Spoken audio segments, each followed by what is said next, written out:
Bonjour à tous. La question que l'on m'a posée, comment le corps gère-t-il l'énergie qu'il ingère? Je vais essayer de répondre. C'est vrai que c'est une question intéressante et on pourrait se demander comment il se fait que nous y arrivons. Est-ce qu'il ne faudrait pas plutôt aider le corps en calculant précisément tout ce que l'on mange pour savoir exactement si nos apports sont conformes à nos dépenses? Eh bien, c'est la plus mauvaise solution et donc je vais vous dire un petit peu pourquoi. D'abord, comment l'organisme gère-t-il l'énergie qu'il ingère? Eh bien, en fait, il le gère tout seul si on le respecte. Si on respecte le corps, il n'y a pas besoin qu'on y mette notre petit grain de sel. Il va tout seul réussir à respecter l'équilibre et l'utilisation des nutriments que nous ingérons. Alors, comment ça marche? En fait, ce qu'il faut savoir, c'est qu'il y a une espèce de boîte noire qu'on représente ici par un carré, mais qui pourrait être plutôt en fait en forme de cerveau, on en reparlera après, qui reçoit toute une série d'informations qui sont des afférences venues de l'organisme. Afférence veut dire quelque chose qui arrive, des informations qui arrivent de l'organisme, des afférences, et qui vont ensuite se mêler aux informations externes, qui vont être intégrées de façon extrêmement sophistiquée et complexe dans notre cerveau, qui va intégrer toutes ces informations internes et externes, et ensuite donner des ordres à l'organisme pour soit dépenser, soit manger. Faites un peu les deux, modifier nos dépenses énergétiques et modifier nos apports alimentaires pour pouvoir les ajuster en permanence à nos besoins et les adapter en permanence. Donc, il y a des adaptations qui se font à chaque instant et qui vont être la résultante de tous ces phénomènes qui sont intégrés donc, dans le cerveau avec des dizaines et des dizaines de neurotransmetteurs, de messagers et toutes sortes de récepteurs. Alors, quelles sont ces afférences? Il y a des afférences internes, donc à court terme d'abord, et ensuite internes à long terme, et ensuite on verra les informations externes. Alors, les afférences internes à court terme, eh bien, c'est les informations qui nous viennent de notre organisme et qui sont notamment le niveau de la glycémie qui est enregistré au niveau du cerveau et qui va générer un niveau d'alerte maximum. C'est comme s'il y avait vraiment là tout l'organisme qui se mobilisait pour absolument corriger le plus vite possible cette glycémie, car le cerveau ne supporte pas d'avoir un taux de glucose trop bas. Et donc, voilà un premier niveau et qui va nous pousser à chercher à manger. Quand la glycémie baisse dans le cerveau, eh bien, la faim apparaît. C'est le niveau d'alerte maximum.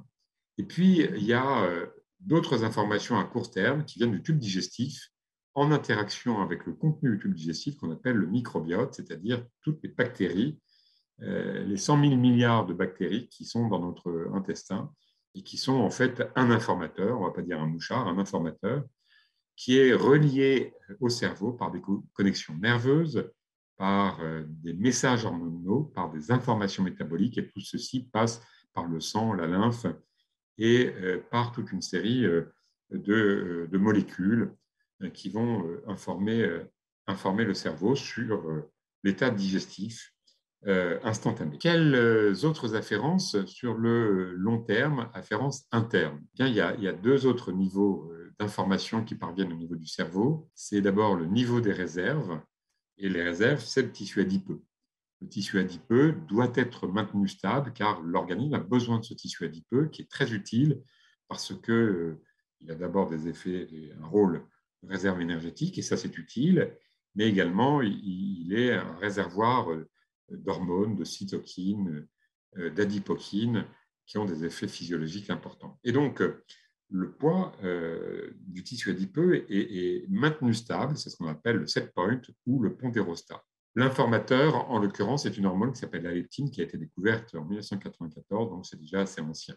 Mais on s'est rendu compte depuis quelques années que la masse maigre, c'est-à-dire les muscles essentiellement, était aussi défendue, c'est-à-dire que l'organisme cherchait à le maintenir stable parce que c'est un élément de sécurité aussi. On sait que lorsque la masse maigre diminue, eh bien, à un moment donné, plus de 50% de masse maigre qui a disparu, c'est la mort. Donc, on comprend bien que la masse maigre soit défendue de façon extrêmement précise aussi par l'organisme. Et donc, les messages parvenant au cerveau vont être l'objet de comportements qui vont nous pousser à chercher à manger. Alors, après, il y a toutes ces informations externes qui ne sont pas des parasites, qui sont des informations complémentaires qui vont venir dire aussi à notre organisme un certain nombre de messages. D'abord, tout ce qui est sensoriel, tout ce qui sent bon, tout ce qui fait envie. Voilà, parce que c'est normal qu'on soit attiré par des choses qui font envie. Et imaginez qu'on soit attiré par des choses qui ne font pas envie, ce serait impossible. Hein, et les choses qui font envie, c'est les choses qui sont bonnes parce qu'elles apportent des calories. Il y a aussi la disponibilité. S'il y en a trop, ben, ça ne va pas parce qu'on va être trop soumis à ces disponibilités. Il y a aussi les autres. Est-ce qu'on est seul ou pas seul? L'environnement social, donc. Et puis, il y a les circonstances. Est-ce qu'on est stressé? Est-ce qu'il y a de l'ennui? Est-ce qu'on a le moral à zéro? Parce qu'on sait dans ce cas-là que manger va être source d'un réconfort important. Donc, c'est un signe d'appel aussi. Il y a aussi des facteurs climatiques et saisonniers. Et enfin, l'activité physique, quand elle existe, eh bien, elle va nécessiter une compensation alimentaire pour pouvoir assurer ses dépenses. Et plutôt, c'est après qu'on va chercher à rattraper ce qui a été perdu, notamment au niveau du muscle. Alors, dans tout ça, il y a deux régulateurs extrêmement importants et qu'il faut essayer de respecter. Il y a d'une part le repas. Le repas est en fait non pas un élément social, c'est un élément pas uniquement social, c'est un élément physiologique. Et cet élément physiologique est l'objet est un centre de la régulation, un carrefour de la régulation. Le repas, c'est un moment précis avec un début et une fin. Le début, c'est la faim, FAIM. Puis, le repas est entretenu par l'appétit, qui est le plaisir de manger un aliment spécifique. Et puis, à un moment donné, il s'arrête lorsqu'on est rassasié et lorsqu'il n'y a plus rien à manger. Et donc, il y a des signaux qui sont associés à tout cela. Et le repas permet d'avoir ces signaux. Et quand le repas disparaît, quand il n'y a plus de début, comment peut-on imaginer qu'il y ait une fin puisqu'il n'y a pas de début?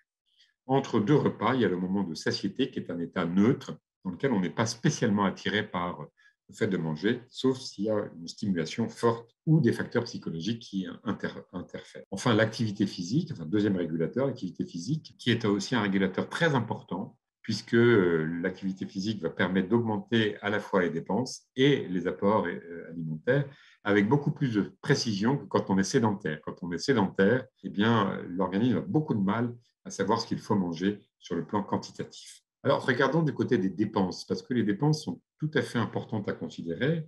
Les dépenses, elles sont pour une part fixe, pour une part modulable. Alors, la part fixe, c'est ce qu'on appelle le métabolisme de base, qui est fonction de la masse cellulaire active, qui dépend essentiellement de la masse maigre, les os, les muscles surtout, et d'autres tissus maigres. Maigre veut dire qu'ils ne sont pas gras, hein, puisqu'on distingue dans l'organisme la masse maigre et la masse grasse, et la masse maigre s'appelle la masse non grasse. Et donc, elle est fonction de la masse de l'organisme, du poids de l'organisme. Ensuite, il y a une petite partie, alors qui ici est surreprésentée sur le schéma, qui est de 5%, c'est la thermogénèse, c'est-à-dire la lutte contre le froid, mais aussi les dépenses liées au fait de manger, puisque quand on mange, ça a un coût, c'est une dépense, puisque finalement on ingère, mais on dépense aussi, puisqu'il va falloir stocker. Et enfin, il y a l'activité physique qui est beaucoup plus modulable que tout le reste de façon volontaire. Et ça, c'est très important parce que augmenter sa thermogénèse volontairement, à part se mettre dans un frigo, on a du mal. Le métabolisme de base, c'est un peu compliqué aussi.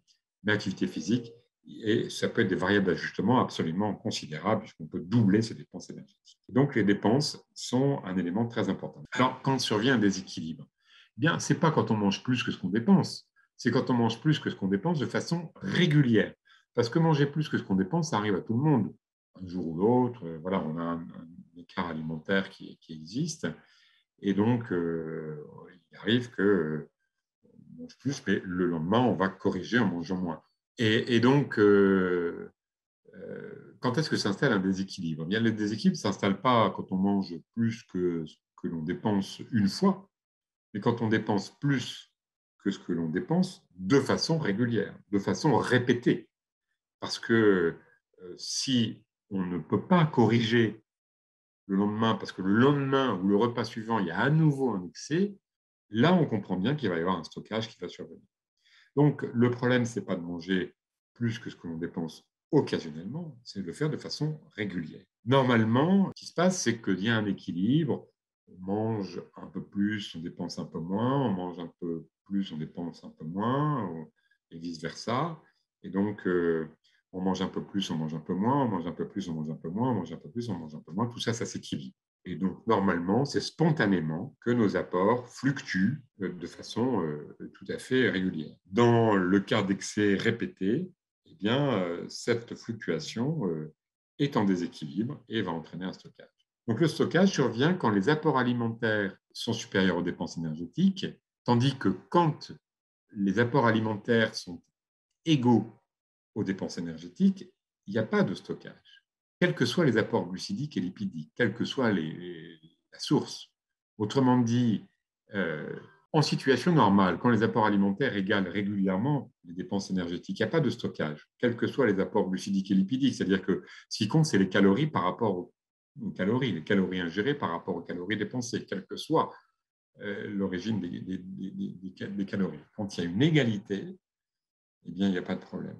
L'égalité, elle va dépendre autant des dépenses que des apports. À l'inverse, si les apports alimentaires sont régulièrement supérieurs aux dépenses énergétiques, là, on aura un stockage. Et donc, le stockage surviendra dans ce cas-là si les calories que l'on mange régulièrement de façon supérieure aux dépenses sont dans ce déséquilibre. Alors, ça dépend peut-être, pense-t-on, du type de calories. Quand c'est un excès de glucides, comme les glucides, nous n'avons pas la capacité de les stocker. Quand on mange trop de glucides et que ça nous fait manger plus de calories que ce que l'on dépense, eh bien, on va stocker les graisses que l'on mange. Quand on a un excès de lipides et que simultanément, on mange plus de calories que ce qu'on dépense, on va stocker, bien sûr, les lipides. Donc, en fait, c'est toujours les lipides que l'on stocke. Et les glucides vont contribuer aussi à ce déséquilibre, mais en faisant stocker les graisses que l'on mange, car les glucides, on n'a pas la capacité de les stocker de façon significative. Donc, le plus important, c'est de ne pas avoir de façon régulière des apports qui dépassent les dépenses. Alors, comment faire pour s'en sortir? D'abord, il faut se rappeler qu'il y a des perturbateurs externes de tout ce système que j'ai indiqué il y a un instant, qui est les influences externes. Et dans certains cas, les influences externes sont tellement importantes, la déstructuration des repas, il n'y a plus de repas, il y a grignotage permanent, on travaille la nuit, on ne sait plus s'il faut manger, puisque normalement la nuit on dort, le stress qui fait manger, les écrans qui nous perturbent dans notre relation à la nourriture, la solitude qui fait manger, l'abondance alimentaire, trop de disponibilité, les régimes qui fait qu'on est privé, frustré, la sédentarité qui fait qu'on ne sait plus s'il faut manger ou pas puisqu'on n'a pas dépensé, les aliments trop bons, trop abondants. Donc, tout ça va nous perturber. Bien sûr, on comprend bien qu'il y a des perturbateurs, mais comment savoir si notre régulation est bonne? Parce qu'on peut se dire, oui, comment savoir si je mange assez par rapport à ce que je dépense? Vous avez dit que ça se fait tout seul. Et bien précisément, il faut aller voir la résultante. Si mon poids est stable, c'est que actuellement, en ce moment, mes apports alimentaires égalent exactement mes dépenses et de façon spontanée, inconsciente, sans qu'on ait besoin de s'en occuper, puisque je vous ai dit que c'est une machine qui marche toute seule, à condition qu'on la respecte. À l'inverse, si c'est le dernier élément des trois lignes, si mon poids est à la hausse actuellement, ça signifie que actuellement, je mange plus que ce que je dépense de façon régulière. Si mon poids est maintenant excessif, deuxième cas de figure, mais qu'il est stable, ça veut dire que mes apports égalent mes dépenses, mais que autrefois, précédemment, antérieurement, mes apports ont été régulièrement supérieurs aux dépenses. Donc, en fait, la stabilité témoigne qu'actuellement tout va bien. Le poids excessif témoigne qu'il y a eu un déséquilibre. Le poids qui monte témoigne qu'il y a un déséquilibre à l'excès dans les apports. Ou si le poids est à la baisse, on ne mange pas assez par rapport à ce qu'on dépense. Voilà un petit peu la résultante de cette régulation spontanée qui fait qu'on n'a pas tellement à se préoccuper si notre poids est stable. Par contre, l'équilibre alimentaire devra toujours être au rendez-vous pour l'ensemble de l'équilibre de notre santé. Alors, il y a un petit piège, c'est le piège du surpoids. C'est-à-dire que si on veut bien essayer de résumer ce que j'ai dit, si j'ai des excès alimentaires qui sont chroniquement excessifs par rapport à mes dépenses, il y a un risque que je prenne du poids. Il y a un risque tout à fait important. Ceci est accentué par des facteurs génétiques, on est tous différents, épigénétiques, on est tous différents, par notre microbiote qui est tous différent aussi, et va générer une prise de poids. Cette prise de poids, je la représente par les deux carrés. Le carré du bas est plus important, mon poids est plus important qu'avant. Et donc, mon poids a augmenté, ma masse grasse et ma masse maigre ont augmenté, et j'augmente de ce fait-là mes dépenses. Et si mes dépenses augmentent, je peux me permettre de manger plus sans que mon poids augmente à nouveau, puisque mes dépenses ont augmenté. Oui, mais à ce moment-là, on se situe dans une perspective qui est un peu dangereuse, puisque je mange beaucoup, mais je ne grossis plus, puisque mes apports ont augmenté, puisque mes dépenses avaient augmenté. Mais finalement, si à un moment donné, mes dépenses diminuent parce que je ne fais plus d'activité physique, je vais encore continuer à prendre du poids. Et donc là, il y a une perturbation. Et ce qu'on peut dire aussi, c'est que la personne a pris du poids parce qu'elle mangeait trop, mais elle mange trop ou plus qu'avant parce qu'elle a un excès de poids. Et donc, il y a un renforcement. Les personnes qui sont fortes mangent au début beaucoup parce qu'ils ont des dépenses élevées. Ils ont des dépenses élevées parce qu'ils sont forts, parce qu'ils sont lourds. Donc, la complexité, là, on tombe dans la clinique et dans la pathologie. On va terminer avec cette diapo pour essayer de dire qu'est-ce qu'il faut faire. Comme je vous l'ai dit tout à l'heure, si on respecte notre fonctionnement physiologique naturel avec toute la lutte contre les perturbateurs, avec l'écoute du corps, avec la surveillance pondérale, eh bien, on va y arriver. Écouter son corps, c'est écouter les sensations de faim, manger quand on a faim, ne pas manger quand on n'a pas faim, s'arrêter de manger quand on est rassasié, ne pas manger quand on est à état de satiété. C'est plus facile à dire qu'à faire, peut-être, mais ce n'est pas très, très compliqué. Et puis, c'est aussi respecter les rythmes, maintenir le rythme du repas, maintenir les rythmes jour-nuit, maintenir les rythmes veille-sommeil, et je rajouterais, puisque je l'ai déjà dit plusieurs reprises, maintenir le rythme activité physique et non-activité physique, qui va de pair aussi avec l'alternance veille-sommeil.